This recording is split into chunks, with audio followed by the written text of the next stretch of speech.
Welcome to the Dailey Duo Podcast. We're recording steps from lovely Lewes because this is where we live, sell, and play every single day. I'm Scott Dailey. And I'm Deniene. So grab a beach chair, kick off your flip-flops, and let's dive in. Because we are the Dailey Duo. Okay, so in today's episode, we're talking about what it's like to be here full-time versus what it's like to be here part-time. We are full-time residents of the Delaware Beaches. Isn't that right? Yes. And for me personally, I've been here for 25 years. You've been here a couple years longer than me. Correct. Thanks, honey.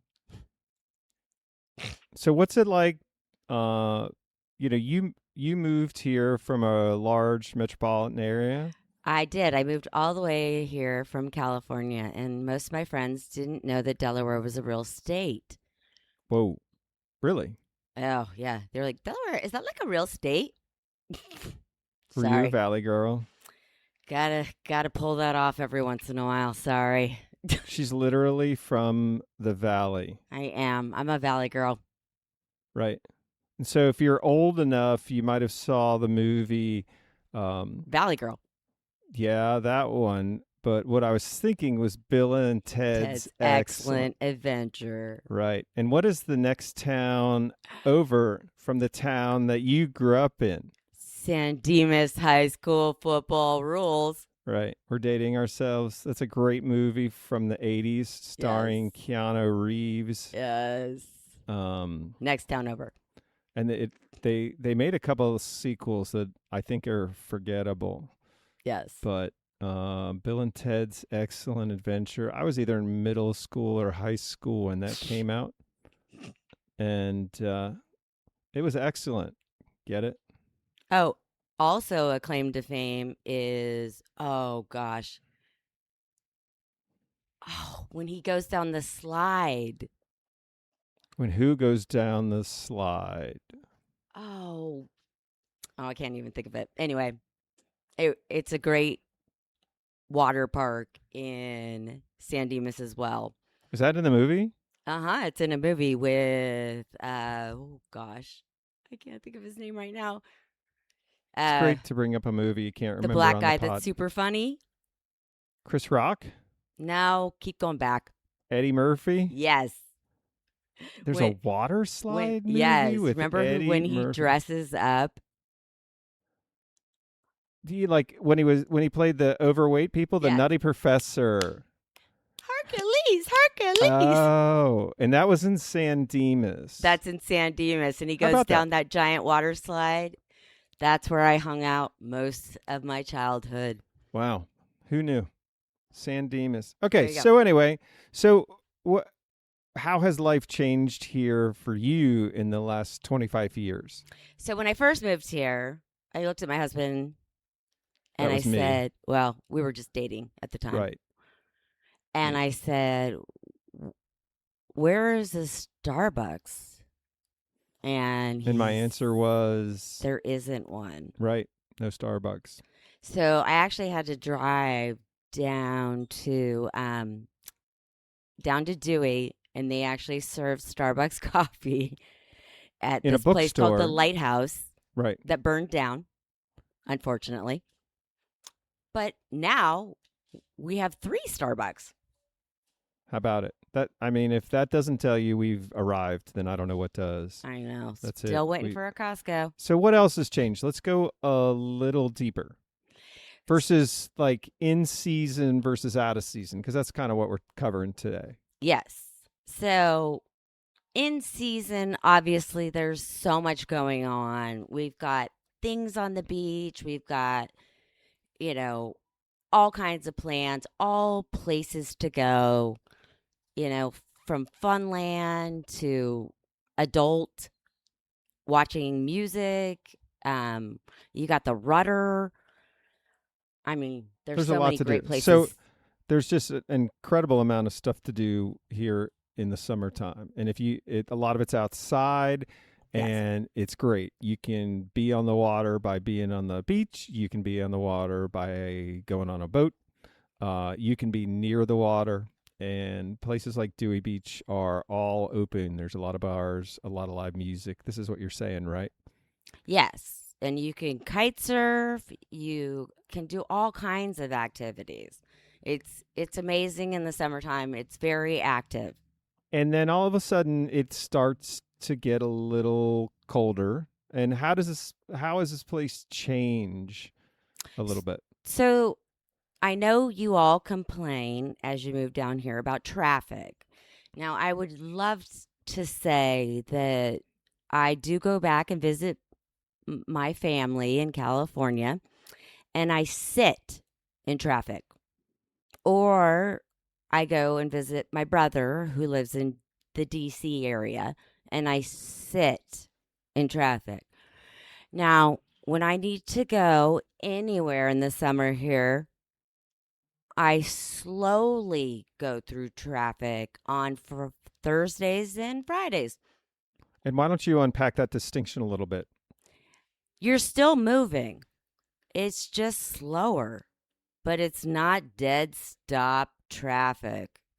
Right. Interestingly, I had to go to Northern Virginia a couple of days ago.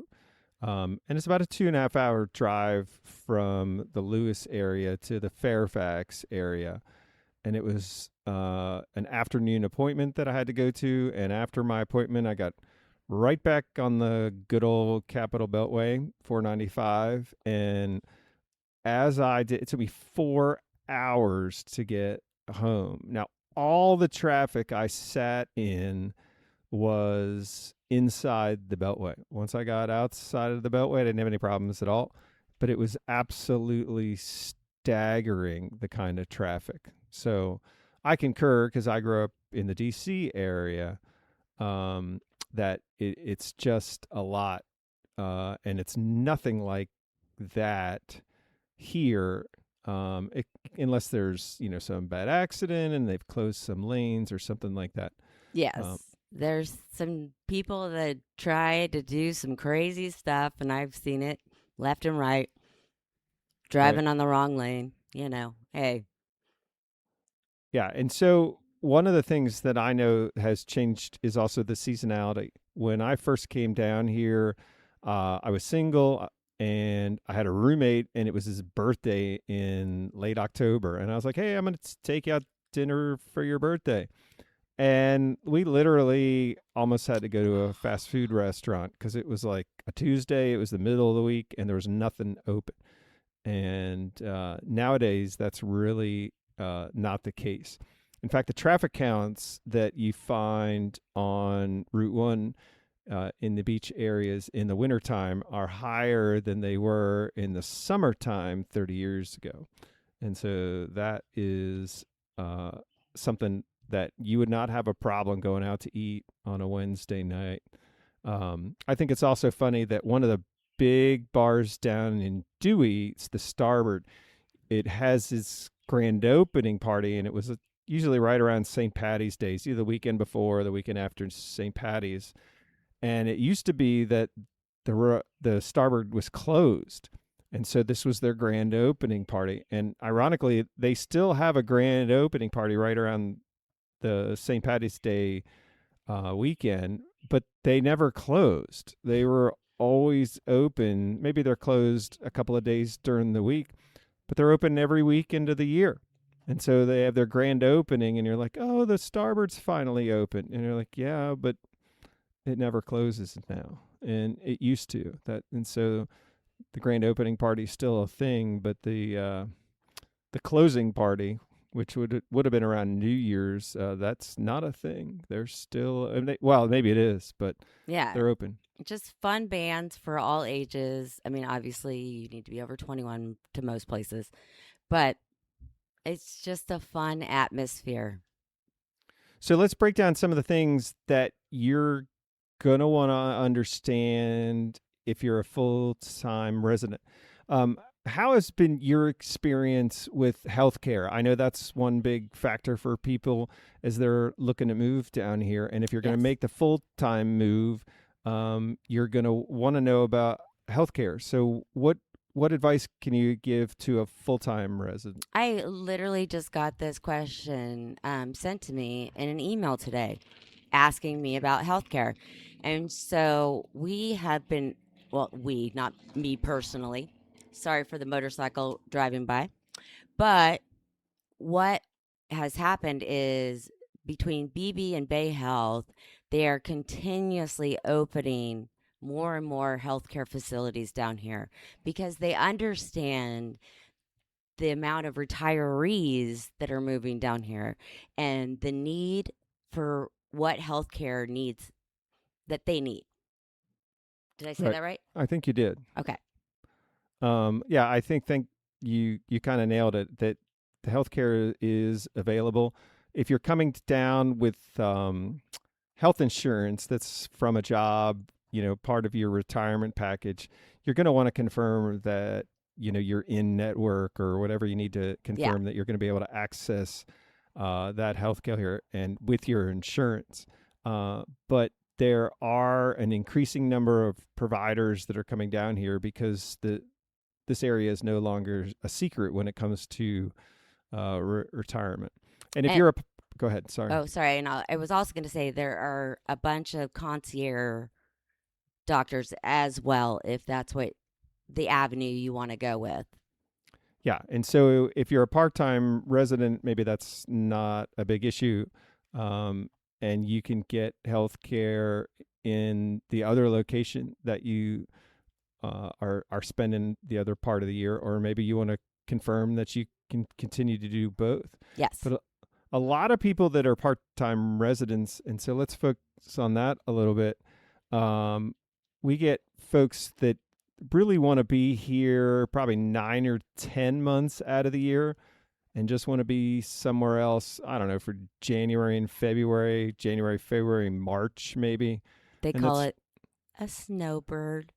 Yeah, the snowbirds. And they want to go somewhere warm for that. How is it different from them? I mean, they might have different priorities in a house, different priorities in terms of the location, but then they also have to think about, how am I going to care for and maintain that house while exactly. And they might have to winterize. So they want to have the right people and the right connections to be able to handle that situation. Right. And we also run into people that know they're not going to use the property full time and they might want to rent it out. Yes. And you have to be really cognizant of where you buy to make sure the community will tolerate a short-term rental if that's what you're looking for do. There have been more and more communities that have been pushing back against weekly rentals and stuff like that. Sometimes they have minimum lengths, and you just have to be cognizant if that's something that you might be looking to do in your property. It's something that you want to cover with upfront with us or whoever you might be using. Yes, in real and we estate. do long-term rentals. We do not do short-term rentals, but we can refer you on that. And also, on another episode, we might be talking about lot rent. Oh, lot. Yeah. Being careful. Not this episode. Right. Okay. So, what's life like here? So that if you're getting out of here for the winter, what is life like here in the winter? What's your take on the winter season at the beach? I still love it. I mean, we have a Christmas tree lighting. Shell Brothers does a wonderful job, and I will promote them because I think it's awesome. It's a free event. What's it called, honey? Shellville. Thank you. And it's so awesome. So if you're coming down or your kids are coming down, your grandkids are coming down, you can roller skate or not. I tried. It was a horrible event. But there's Too old. all kinds of small shops, and you can go shopping. It's just a great way to give back to the area, and they do a wonderful job of giving back to the area. Right. And And so again, it's free. it's a giant thing. It runs, in the Christmas season. They've got snowball fights. I volunteer every year.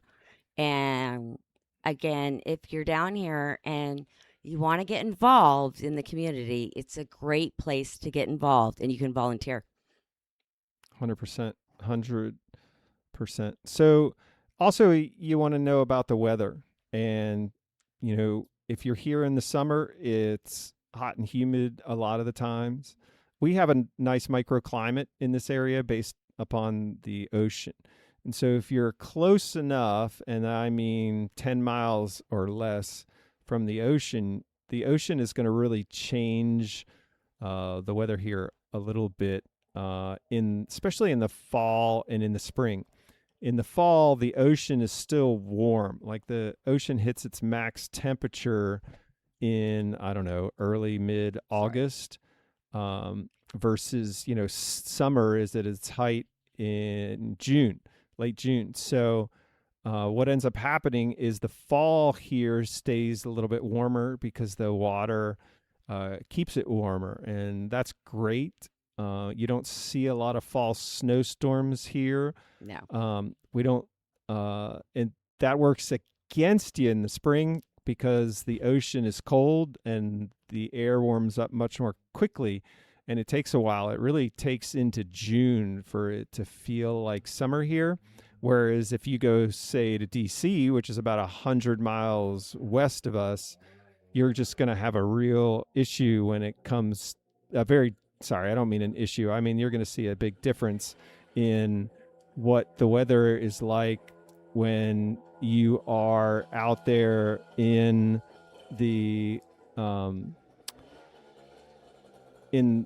weather in those times of years versus DC. Like it'll be 90s in DC and it will be in the 70s here. And if the air starts coming off the water, if the wind shifts, the temperature can drop even more. It's funny because everybody says Memorial Day is when the beach weather kicks off, and I mean, I wouldn't go in the water over Memorial Day. It's still usually it's freezing. It's like lower mid 60s at But he best. never could have got me to move here if it was going to be snowing.